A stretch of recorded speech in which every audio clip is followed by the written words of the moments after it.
Yes, we are live right now. Great. Welcome everyone. Thank you so much for joining us. Swatantrata on liberalism and democracy with Svenja Hahn, European Member of Parliament. Welcome, Svenja. Hi. Svenja is a friend of mine since a while, since a few years. Once I moved to Europe, I was able to actually build connections in the European liberal movement, where I actually met Svenja when she was actually a vice president of the European Liberal Youth. Well, that's already so long ago. Yes, it is very long ago. And she was able to actually gain very higher positions in the European liberal movement, and now she is in the European Parliament. I will give you a formal intro of our profile. She's actually a German politician from Free Democratic Party, where I'm also a member actually, and she's serving as a European Member of Parliament since 2019 on behalf of ALDE Party, Association of Liberals and Democrats Europe. And she's also serving as a committee member on internal market and consumer protection. And she's also part of a delegation for relations with countries of Southeast Asian and Asian countries.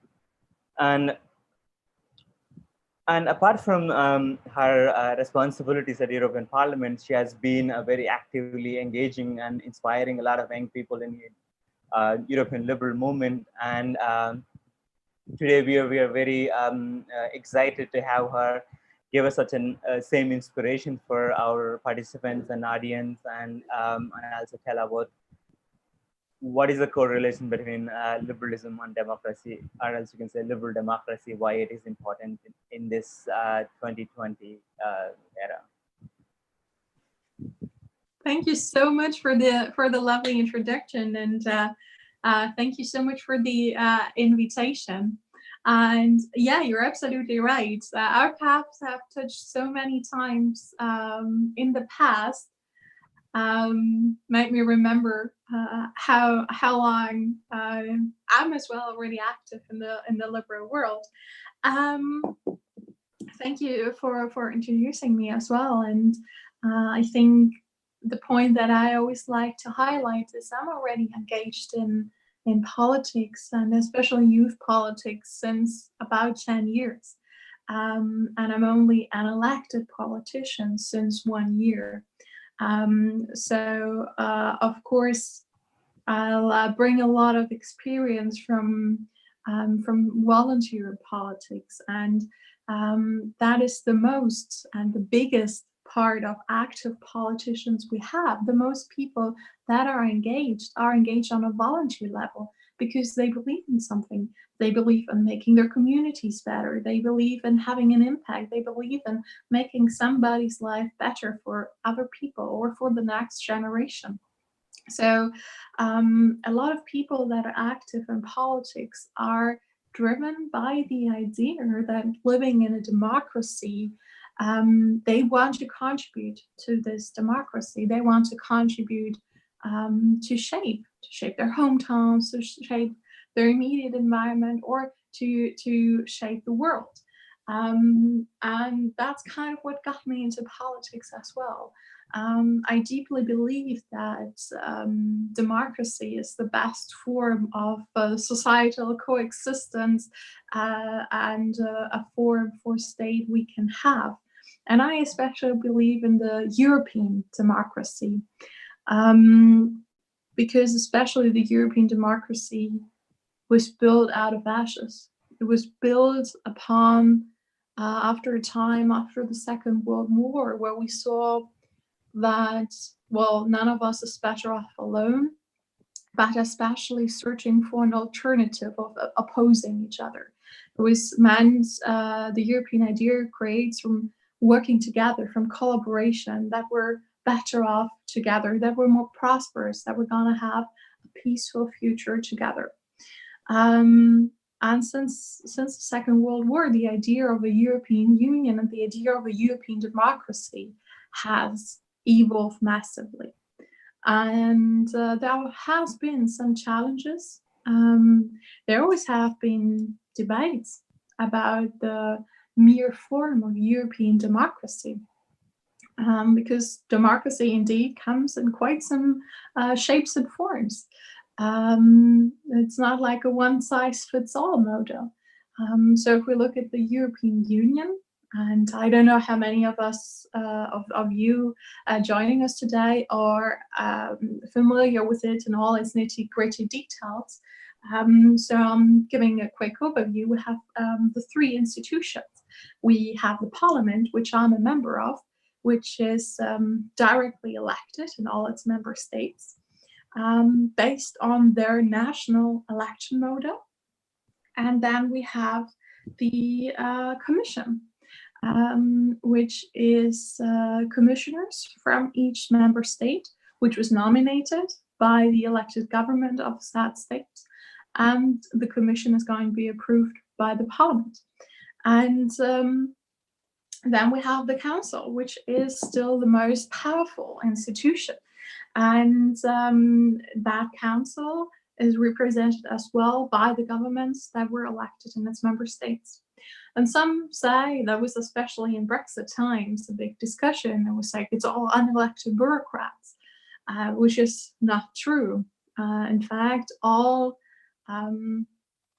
players, the Commission, the Council, and the Parliament have been elected at some point. We can talk about, is that the form of democracy? Is that the form of election we want? I believe that the Parliament should have more power, should have more to say, because it's the only directly elected institution.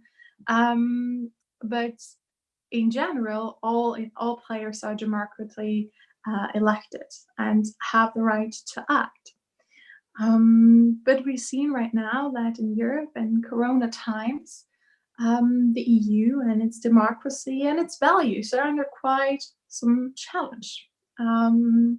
That it's pretty openly attacked, and we see how authoritarian leaders in the world act. We see that democracies need some time to actually work together, and we see countries with authoritarian leaders where things are going very crazy because they're irresponsible and denying that there is an issue or blaming minorities.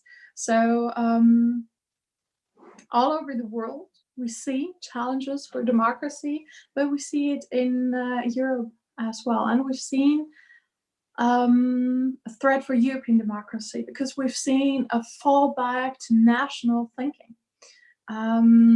When it all started, the first reaction of the European Union member states was not working together. It was closing its borders.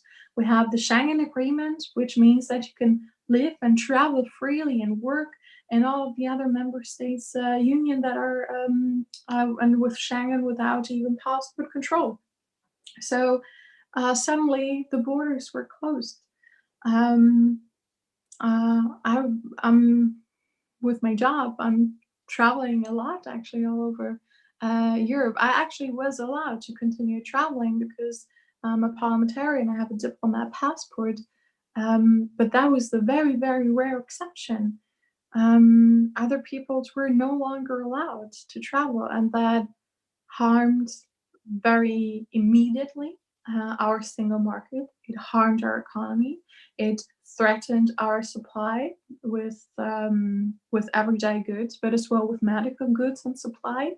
And it led to scenes of incredibly unsolidarity.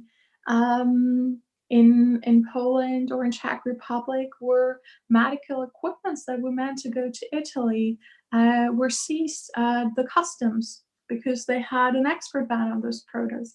Germany, my very own country, had an export ban on medical goods as well, medical supply like masks, until the European Commission came in and said like, that's not how we do it.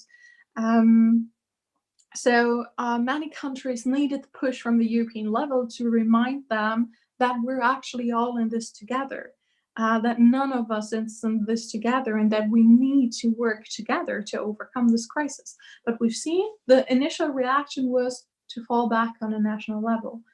And I believe we've lost quite some trust in the European Union, and especially in the European solidarity. So there's going to be a tough challenge for us to rebuild this trust and to rebuild this trust on the European level of Alpha society. And to me, it's not about playing game. To me, it's important to point out at what level something went wrong. And it's clear that the issue were on the member state level. It was on the national level. It's not the EU being on solidarity or where something's going wrong. And it has proven that it's often on the member state level. And that's why I, in general, believe we need to reform the way the European democracy is working. Originally, if it would have not been for Corona, we would have started a process in May, the Conference for the Future of Europe, in which we wanted to explore how can the EU look like in the future. It started all last year. Some of you may have followed. We had a principle called lead candidates. The big parties had all their leading candidates. For us liberals, it was Margrethe Vestager, who's now vice president of the Commission. And in the end, no one could really decide who was actually the winner, the biggest party or the candidate that could get a majority. And then the council decided to nominate someone that was not running at all. And that was a big, big discussion, because this leading candidate, Spitzenkandidat principle, is nothing that is enshrined in treaties. It's an informal procedure. And to me, this debate especially has shown that we need more than traditions, that we need more than a gentleman's agreement when it comes to European democracy, that we actually need to write those processes down, and that we need to talk about things. How do we elect? Do we really want different national system? Why can't we have a transnational electoral list where you can elect people in Germany that are coming from Italy, Spain, Ireland, Bulgaria, because they're all running on one party list. So these were questions, and where do we need reforms as well? Because we've seen it in the financial crisis, 2008, 2009. We've seen it in the situation with migrants and refugees fleeing from war-torn areas coming to Europe, that we do not have one single asylum system, that we do not have a joint migration system, that we need to have those. Again, it was the council blocking there for a new system. And we're seeing now in the Corona crisis that we could really use more cooperation and coordination, for example, on a health level when it comes to pandemic. So the crises of the last years, the last decade, and this current crisis have shown that we actually need those reforms. So I really hope that we're going to get into a dialogue soon, that we maybe start it on a digital level, because it's really important to involve as many citizens as possible all over the European Union, from all different backgrounds, social backgrounds, different age groups. So to develop how can we reform the European Union? What competences does it need? What financial basis does it need? How does it get those financial bases? What's the goal? Where do we want to develop the European Union to? I believe in a system of like United States of Europe form, where we have a federal European states. But these are all questions we need to discuss to see where can the future of the EU lead to. So I hope we can grow through this crisis and develop the European Union where we see there are some flaws. But we as well see challenges for the principles and the values of democracy. And we see those threats in the middle of the EU. We see it in the very heart. We do not have to look far from Germany. I just have to look to two of our neighboring countries, to Hungary and to Poland. Those governments there have already since years been trying to undermine principles of liberal democracies. Step by step, with a new juridical reform, with restrictions, cutting down on media freedom, cutting down on freedom of speech. It's like step by step, more and more measures. And in Corona time in Hungary, Orban, many parliaments, it was like the time of governments in general. It was like time for quick action, and many parliaments have accepted to cut down their rights in this time. But the Hungarian parliament basically castrated themselves. Was all in the government's in Orban's hands, even to call elections. We've seen new regulation where if you disagree with the Corona measures of the government, as a journalist, that could have been seen as disinformation, and you could get arrested. That's cutting down on freedom of speech. If we look towards Poland, they're working in the shadows of this to move forward with their hateful agenda. They're planning on cutting down, for example, on the right of abortion to women. This is a very fundamental thing in the European Union, that access to abortion is a health aspect in European countries. And Poland already has the most conservative one in all of the Europe. And they plan to cut this down even more. They have so-called LGBTIQ-free zones, which cities can declare that people of the LGBTIQ community are no longer welcome. We see a new initiative with a new law that this cannot be talked about in schools.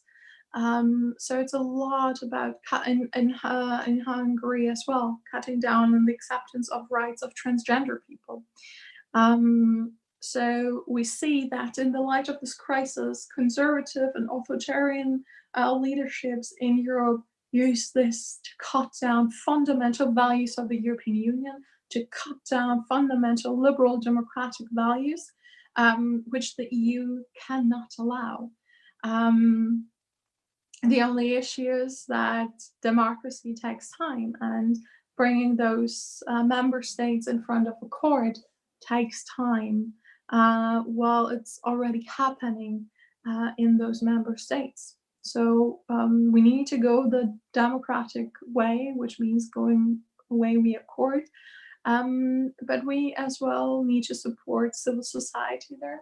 But we as well need to get them where it hurts, and that's money. As all the member states pay into the European Union's budget, and that is distributed amongst them. And one of the biggest receivers of that money are Hungary and Poland. And that's why me and my party, we're working to have a fundamental rights aspect in there. If you're not in line with those values of the European Union, then you're not getting any money. So get them where it hurts, kind of. So even inside the European Union, we're seeing threats and challenges for democracy and democratic values right now, not even over the world. But if we look all over the world, we see quite some challenges. We have clearly authoritarian leaders, and those countries handle the situation with Corona the worst. For example, we look to Brazil. Many people dying. We're looking to the US. Once the symbol of the vast, the biggest power, and we see a huge mess. We're seeing a very torn country that is now evolved in even three crises: Corona crisis, the following economic crisis, and the crisis and fights about race and racism, a fight that's going on in this country for a very, very long time. And it's all sparked by right-wing populist authoritarian leaders that do not aim to believe in science, that do not believe in uniting a country, that want this polarization. So we see that all over the world, this corona crisis actually leads to a threat for democracy. And that is why that everyone that believes in a liberal democracy needs to work together. But even if we look to countries that are democracies, that some of them have a very rigid way to handle this health crisis. If we look to Taiwan, or if we look to South Korea, for example, they have used methods that would not work in the European Union. It would not work to force people to download a tracking app. It would not work in the EU to force this on people to control their everyday movement. So we're having debates about this as well. How can democracies handle this with calling on the sanity and the cooperation of people? And I don't believe that we need to cut down fundamental values, that we need to cut down freedom of speech, right of movement, in crazy amounts. I really do believe that we can have people voluntarily do that in a safe way, in a way where we do not harm their rights to privacy, where we do not stigmatize them, for example, where we're calling on their sanity and their cooperation. So far, Germany, for example, is doing good with this methods and working. Our only issue is that we're quite far behind when it comes to digital aspects. We're still not having this volunteer corona app that respects all our data protection standards. Hopefully it's coming next week, but let's see. It takes more time. Fighting a crisis in a liberal democracy takes more time. But I believe in the long run, it's the better way to do. It's the more efficient way to do. It's the more human way to do it. But the biggest advantage we have is that liberal democracies are able to learn. Unlike authoritarian countries, authoritarian leaderships, they're not willing and able to actually learn and to make a difference. Democracies can and democracies must. And that is why I believe we need to evaluate this crisis and see where can we and where do we need to evaluate European democracy. So I think my time for an introduction is done, and I think we're starting a Q&A. Thank you so much, Svenja. And just give me a second. So it is very, very valuable information about European Union and European democracy, how it's working. And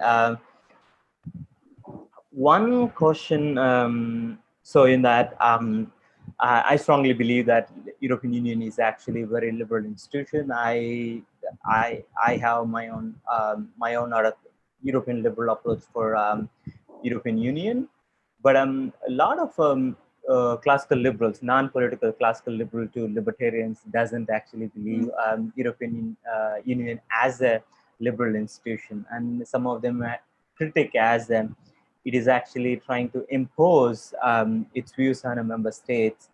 And how do you see that one? Well, that is exactly what I meant, that some people might disagree with the way the European Union as an institution is built. But I always call out when people say it's undemocratic, it's unelected. It is. Every actor there, every political actor there is in some form elected. The members of the European Parliament are elected directly. The Commission are representatives of the elected governments in member states. So we can argue, is that the form of elected representation that we want? I clearly want a stronger European Parliament compared to, for example, the Council. But to say it's like undemocratic, it's they're not in the right, they're opposing the view is not correct. There is no law, there's no regulation, there's no guideline that has not been approved by someone that has been elected on that level of the member state. So you can disagree, you cannot like the way the people are elected, fair enough, but you cannot say they're like opposing it, because at one point every member state elected representative had to agree to something. That's a very interesting answer. Democracy is all about actually having a difference of opinion and actually finding a common ground where we can actually build a future together. And also another question in a devil's advocate way.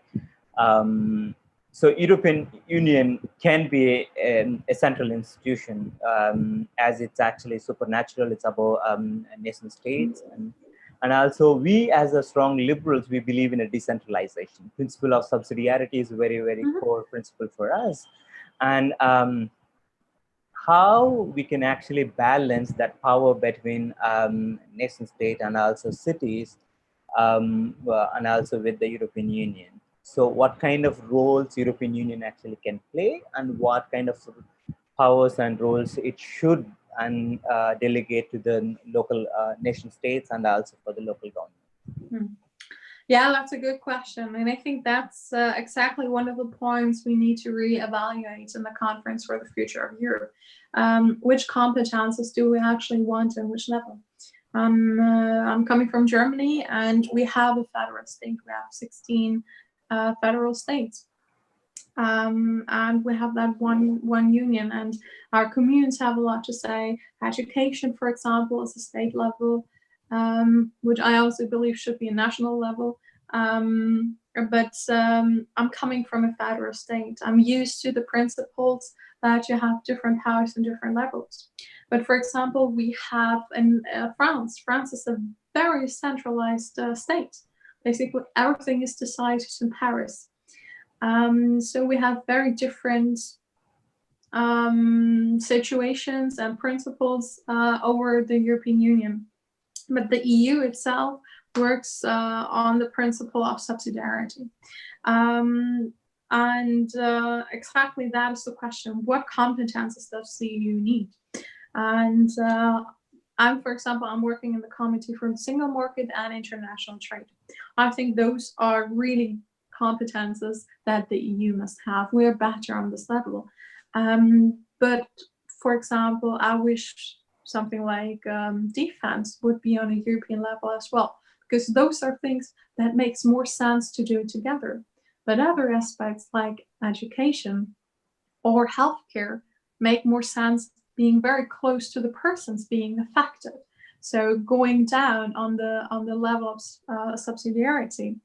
But for example, right now in Corona, we see, okay, healthcare systems does not make sense on an EU level, but plans on fighting and working a pandemic and having supply, that makes sense on a European level. There we need cooperation. So I believe we need an honest re-evaluation of what competences does the EU have, what maybe shouldn't it have, and what new competences should it have. Thank you so much. And one of the questions I wanted to ask, something that impressed me a lot in Europe is, especially in the organizational levels, internal democracy is a big thing in Europe, which every nation should actually accept and embrace it. Because in Europe, I see that even within the European liberal youth, and you have elections to get elected. Every position is actually voted by the members of the organization. Yeah. How you guys able to actually develop such a culture and institution, and why it is actually so much important for democracy? Yeah, well, it's hard to explain something that has always been there when you joined. But our parties all work that it's based on being elected by the membership. So we have most of the time we have a delegate system. So the local level elects delegates for the next level elects delegates for the upper level. So it kind of goes all the way up. And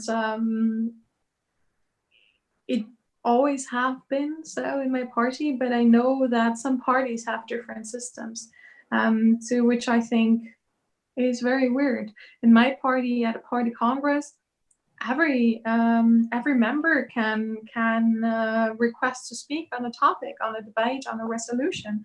In other parties, it is drawn. In my party, everyone can put forward a resolution, and then all of the delegates vote on what they want to debate. In other parties, there's a committee picking out the resolutions that are actually going to be debated. So I believe that especially our Liberal Party in Germany, we have very much democratic principles all the way through in our structure.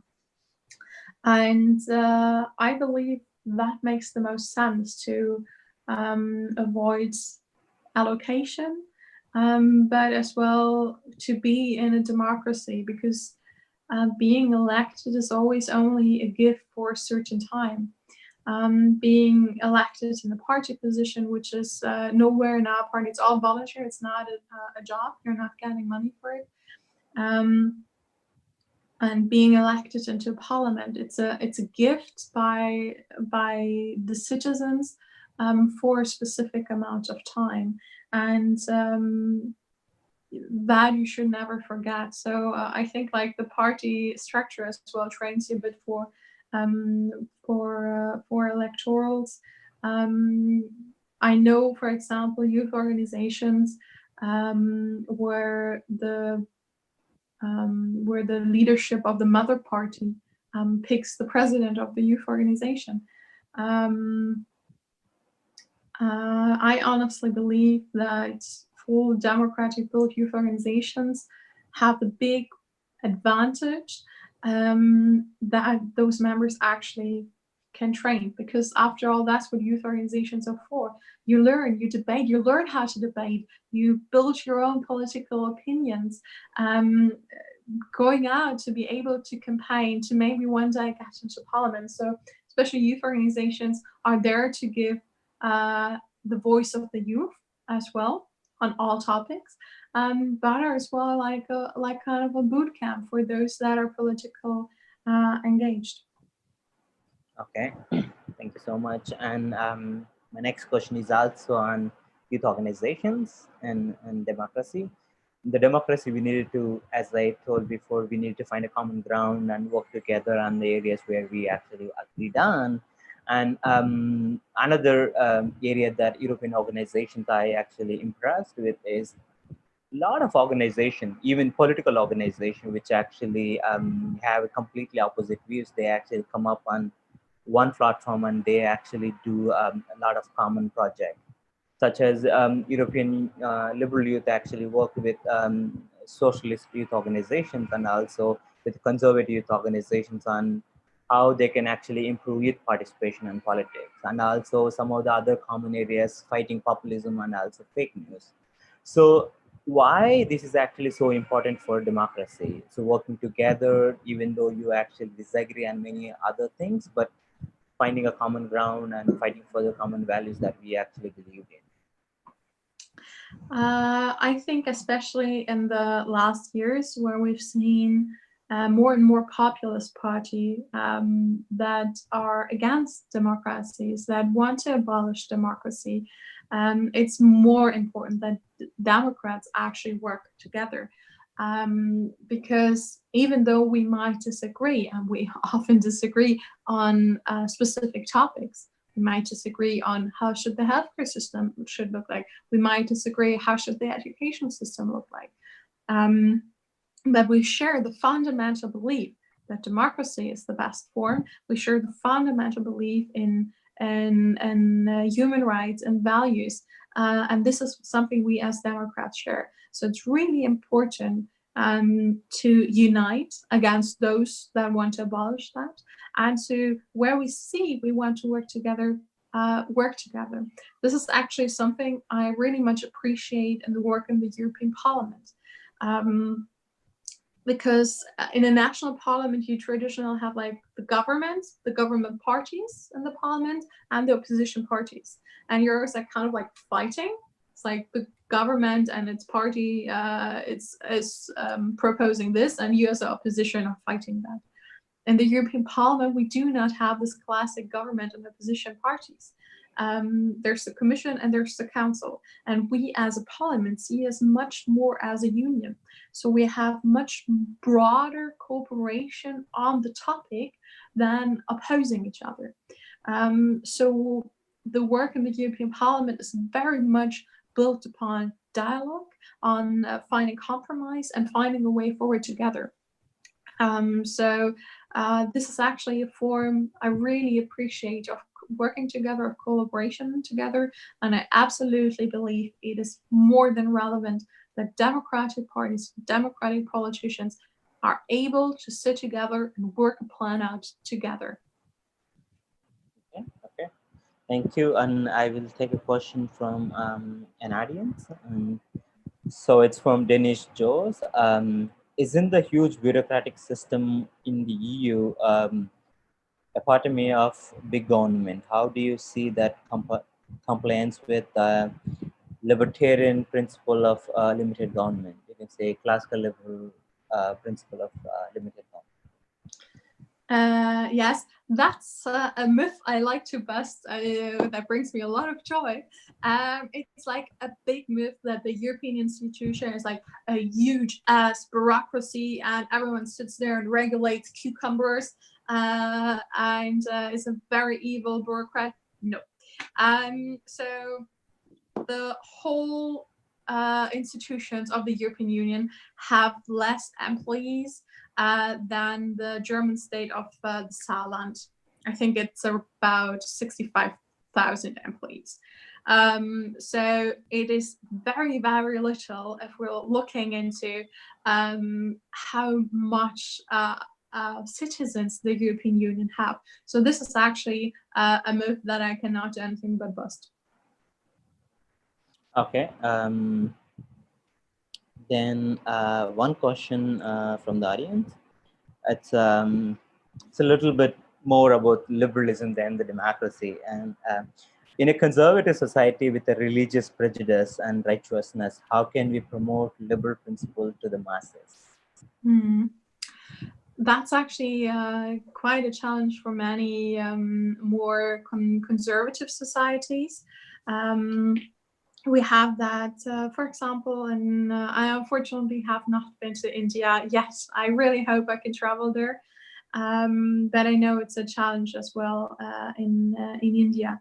I know it's a challenge, for example, in Eastern European states, and I remember being at the Europride, the Gay Pride Parade in, oh my God, what was the year? 2015 or 2016 in Latvia, which is a bit more conservative when it comes towards LGBTIQ community.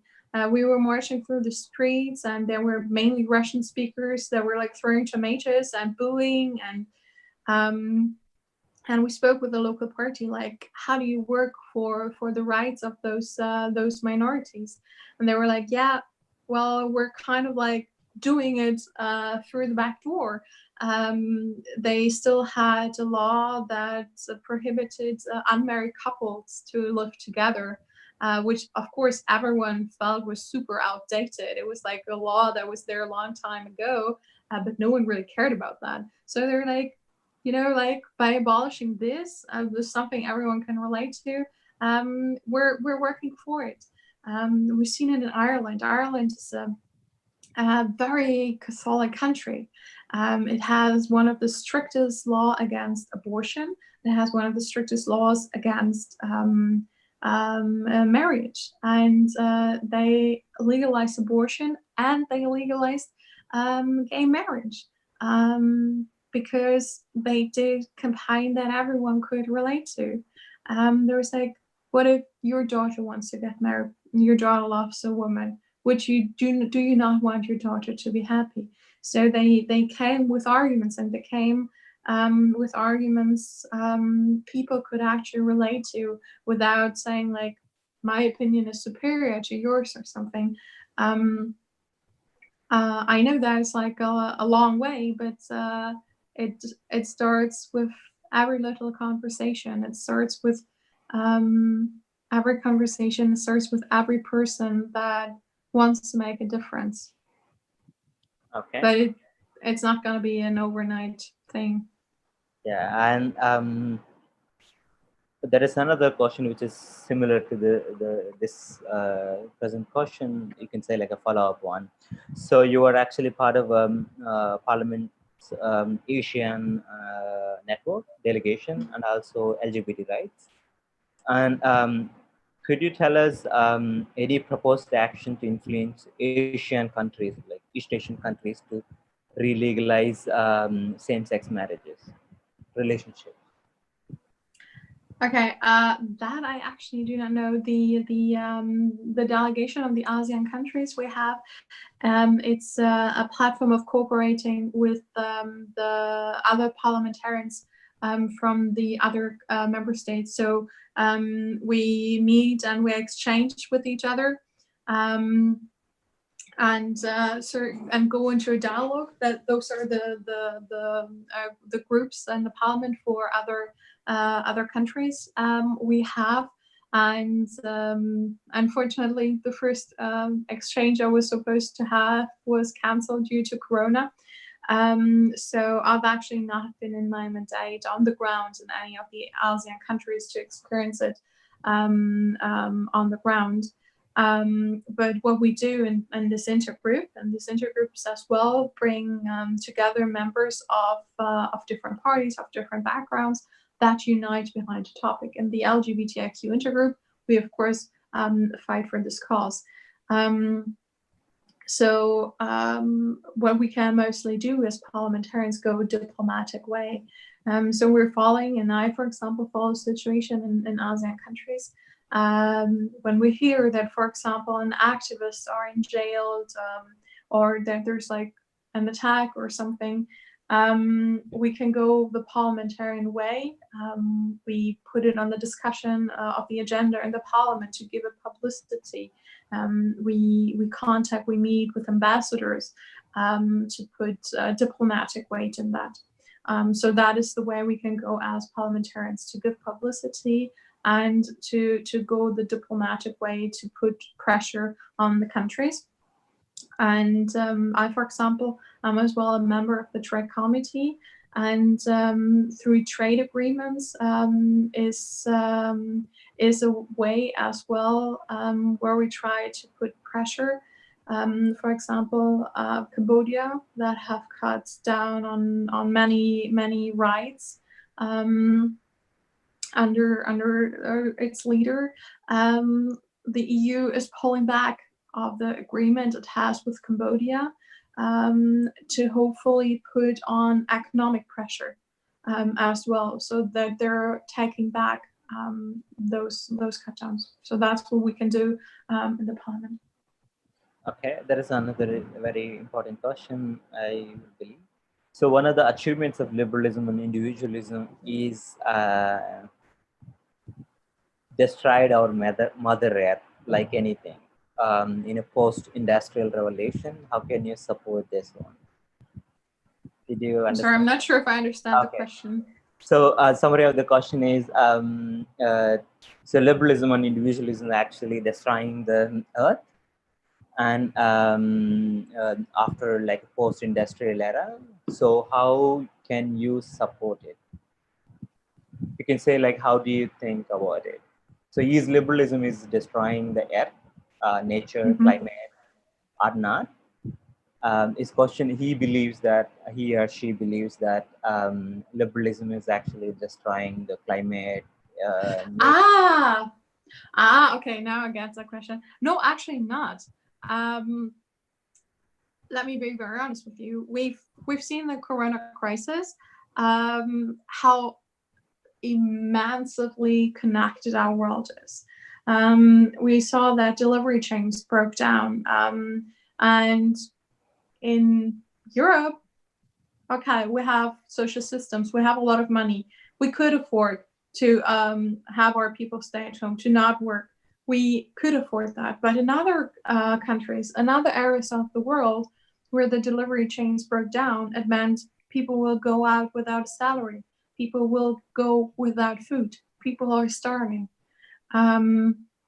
And that's an issue. The issue is not per se globalization, or the issue is not capitalism. Absolutely not.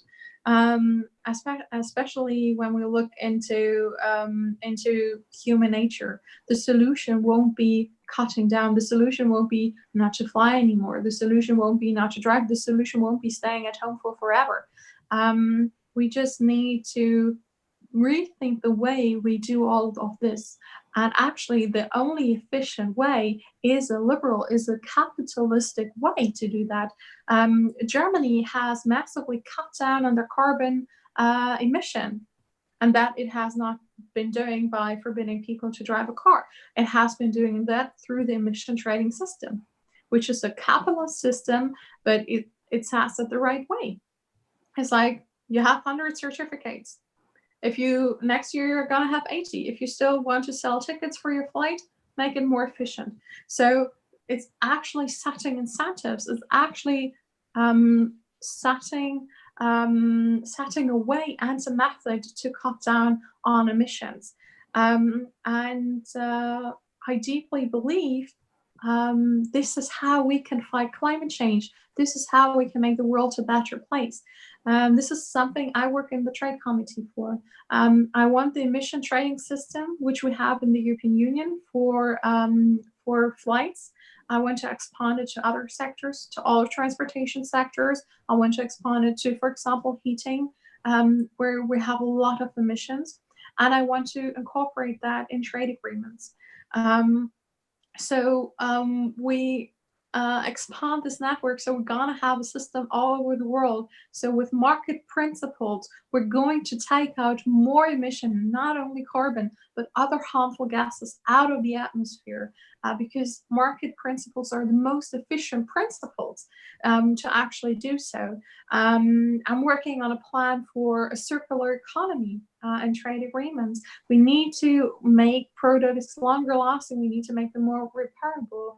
I'm especially working on the topic of due diligence as well. We need to make sure that products are sourced, that products are created under a sustainable way, that they're respecting human rights, that there is no child labor, that no one was harmed in the production of this, that no nature was harmed in that, and that everyone acts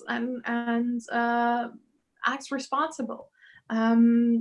So I absolutely do think we need to fight climate change. We need to make sure that human rights are respected. We need to make the world a better place. But actually, to do this, the best way is through capitalist and through market-based principles. Thank you so much, Svenja. That was actually a wonderful answer, and also we strongly believe that markets are the best way to solve the climate change issue. And so I will go back one more question from my own. It's a bit a longer question. So in the Europe, across the world, there is one strong issue that is actually personally connected to the US, women in politics. So how we can actually improve women participation in politics, businesses, and other areas. And for that, I will add something, and then you can go ahead. So Emma Bonino was one of my favorite politicians, because she's a really wonderful fighter for liberal values in Italy. And even though in that age, she's actually fighting for the values she believes, and she's creating a lot of impact on the women in Europe and also across the world.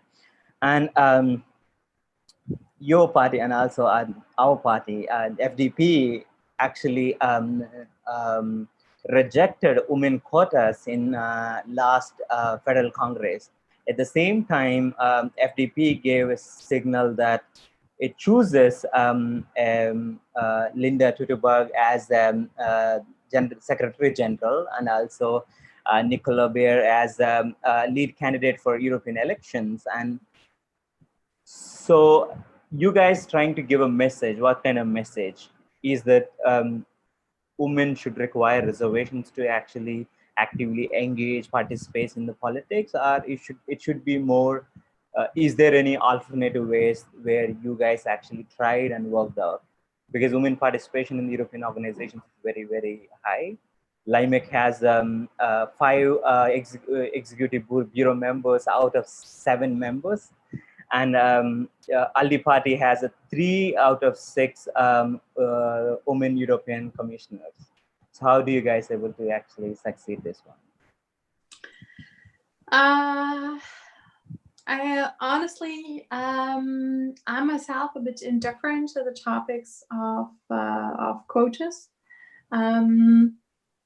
I, in general, don't believe that quota are a solution in itself, but maybe they can be a tool to start a rethinking process. I'm not sure. I'm honestly personally indifferent on this, but I think there are so many more ways to make a party more attractive for female engagement. You brought LIMEC as an example. The 2 presidents before me were female, and the president after me is a woman as well. So we had 4 female presidents in a row. But in the 30 year of existence of LIMEC, we had 6 female presidents altogether. Actually, it played a big role that my predecessor, she believed in me and she supported me, and she already equipped me with what I needed to run for this position. So did I with the woman that followed me. I saw her potential, and I saw, like, you're amazing for this job. I'll support you in that. And I think we need way, way more of this. I think for example, the ALDE party has a training program, the European Women's Academy. I did that myself. It's not a circle where women sit together and complain how unequal they are. No, that's not. And that's not leading us anywhere. But this program was like, actually, it's like what every candidate would need. It was like a perfect program for everyone that wants to be engaged in politics, from fundraising over training and cooperating with volunteers on a campaign, social media and media training. So it was more like a boot camp for active politicians.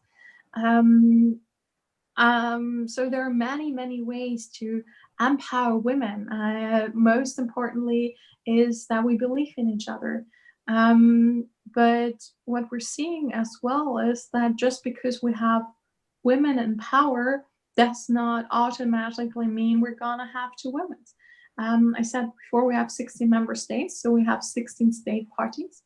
2 of the parties have a female leadership in their group, or a female state president, and those states are actually those with the lowest number of female members.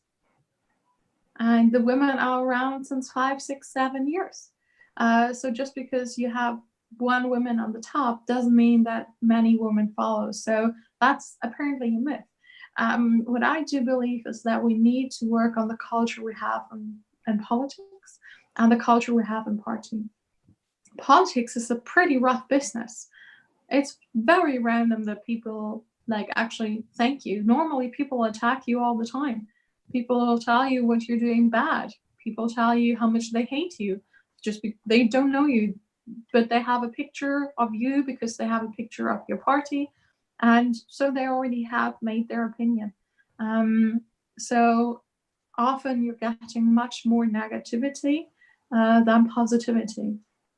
And that in general is, well, you really need to want to work for a thing to be willing to put up with this. Of course, I mean, the first time I came to a party meeting, there were 20 people in a smoking bar, and I was like, all those 20 people were mad, and I was like, not smoking. I was like, okay, well, okay, but I mean, I really want to do something, so let's see. And at the next meeting, there was a woman, and I chatted with her. And I think it's about seeing each other. It's about lifting each other up. It's about empowering each other, but it's as well about creating a much more inclusive party. We have a gap, especially when it comes to women, between like 30 and 45, but we have a gap of active men there as well.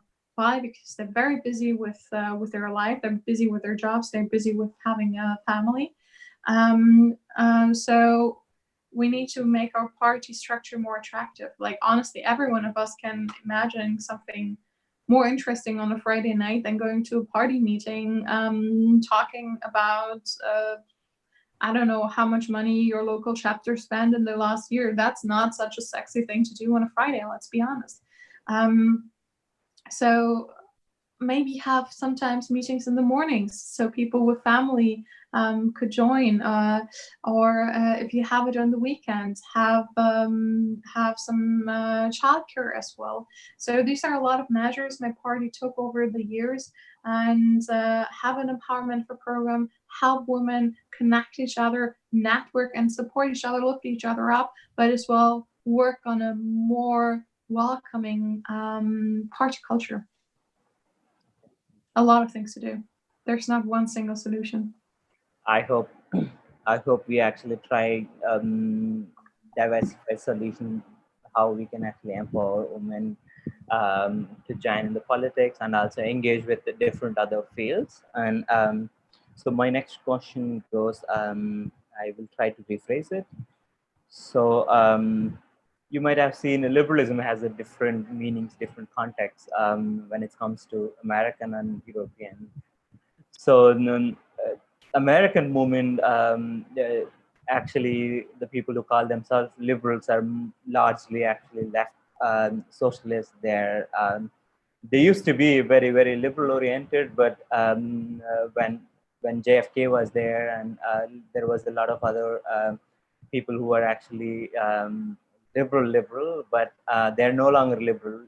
The would stick with mostly left-wing socialist ideas. And also, that was actually inspired many developing nations where a lot of pseudo-liberals, you can say, like a left-wing people who's actually embraced the war. And they believe in violence, they believe in promoting, they don't believe in pluralism, they believe whatever they want to achieve their goals and means, whatever the way they wanted to do, which is actually very, very illiberal one. So how we can actually deal with these kind of people, and how do you see difference between left and liberal? Well, European liberalism in itself defines it more from the individual, empowering the individual to live and create the life he or she wants. And the state should enable them with the opportunities to create this, and to give a framework. But within that, the individual should act themselves. So it's like a very individual approach aspect. So I know that in the US, liberals are what in most Europe are seen as social democrats, so more on the left-wing area. So you can't really say in the US system which party it is, because it's like somewhere in between. Liberal parties in Europe, especially in Germany, we do have in Europe in some member states that we have 2 or even 3 or 4 liberal parties that work on different aspects of the liberal spectrum. But my party is one of those that incorporate it all in one party, and I believe you cannot separate those aspects. You cannot separate the basic liberties, the principles, the human rights aspect, and the economic freedom. They all go together.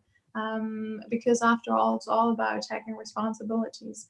So liberalism in Europe is somewhere between like economic liberals and citizen rights liberalism, and my party brings this all together. And I actually believe in that. There is no economic freedom without responsibility and the citizens' right aspect as well. So I think that's the biggest difference when we compare European system with the US system there. And I think there's a lot to do and a lot to process in the US, and with the system the parties are, not even the parties within themselves are unified, but we really see that democracy is under attack under the current leadership, and I really hope it can be restored after the elections. Okay, thank you. And a natural phenomenon when we call as the libertarians are classical liberals, most of the political pundits actually align us with right-wing libertarianism or a center-right kind of one, even though we are not. So we actually oppose authoritarianism both from right and left. Why do you think that is the case? Why we actually had it earned the brand value of we belong to the right? And FDP is also used to call, even still now, call as a pro-business party rather than very classical liberal party by many political pundits.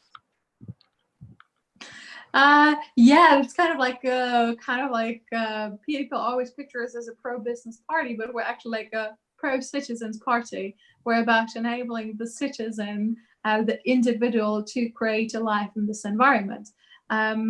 For example, I'm working as well for a file on class action.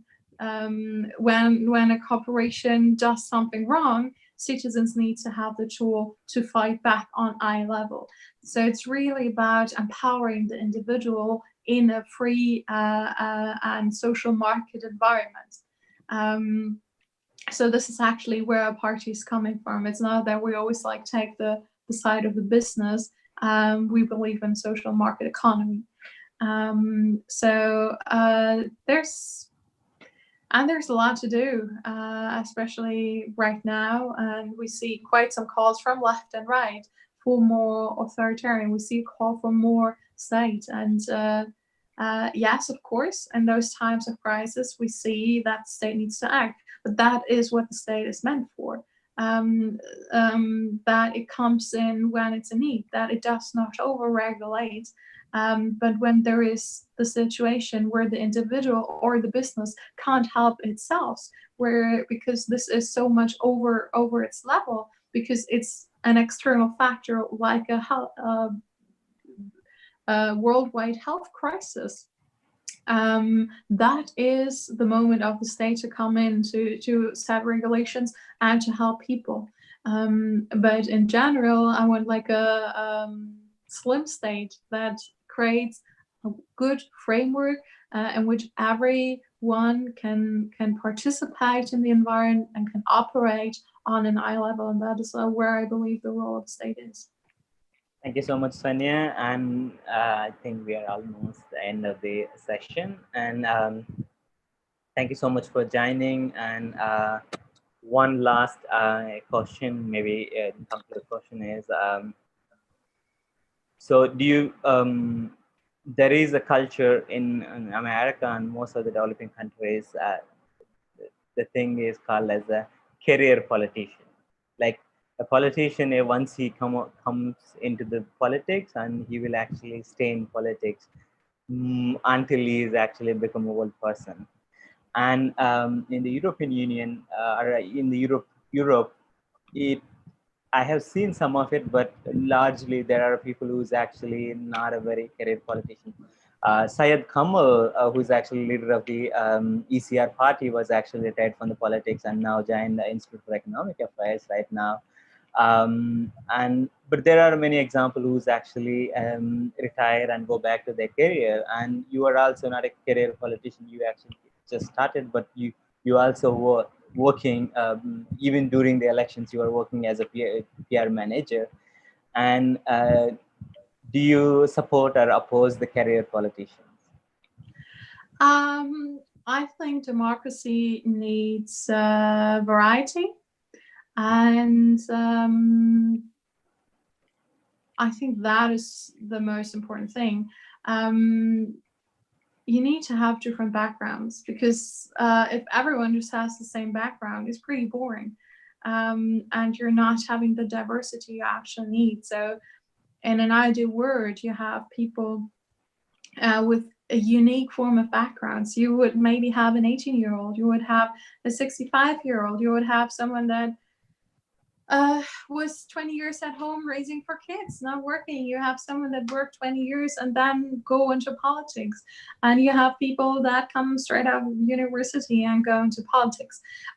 So ideally, I would have like a huge diversity with many different backgrounds. But in fact, we see that many politicians have an academic background. And so we see that many politicians often are older. Like the average, I'm not really sure what's the current average age of European parliamentarians, but it's definitely over 50. So I mean, I'm 30, and I think for someone that's 18, I'm already quite old. But in politics, I'm considered very young. I still remember my first days when everyone thought like I'm my own intern or something, and everywhere I came and wanted to register and say something, it's like, yeah, okay, let us know when your MEP comes. I was like, I am the MEP. I think everyone has to decide for themselves, and I do believe we need people that have a lot of experience, because politics in itself is something you need to know how to do it. You're a former MEP told me, Svenja, your first mandate basically is about learning, and in the second you only know how to actually thrive. Well, I'm only 1 year into my 5-year mandate, and I can say so far the first year I learned something new every day.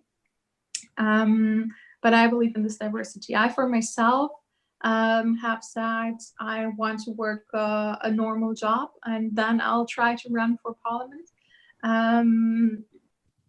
I was lucky that it worked out on the first try for me. I was 29 when I got elected, but could have been that it had not worked out. For me, it was important to have an education, to have a job, and to have worked in something, to not only have the experience as a politician, but to not be dependent on a political elected mandate, because an elected mandate is a gift by the electorate for a specific time. Maybe you're elected for 5 years, maybe you're re-elected for another 5 years, and maybe you're not. So I think it makes politicians very free in their decision-making process and in their mandate if they are not dependent on this mandate. So if they have a profession as well, and that was for me the way I choose. Thank you so much, Svenja. It was a really, really interesting session to understand liberal democracy, and also about European institution, European political culture, how institutions work in the European Union and also in the European countries. And we were actually really, really loud. And thank you so much for actually giving a time with your busy schedule and this Corona extra responsibilities. And I would see you in Cologne after the pandemic. Actually, lockdown is actually closed down. I hope so. Thank you so much, and thank you everyone for joining and spending, I think it's evening in India, right? Yes. Thank you for spending a part of your evening with us. I hope you enjoyed it. Thank you so much. Thank you so much. Have a good night. Good night. Bye-bye.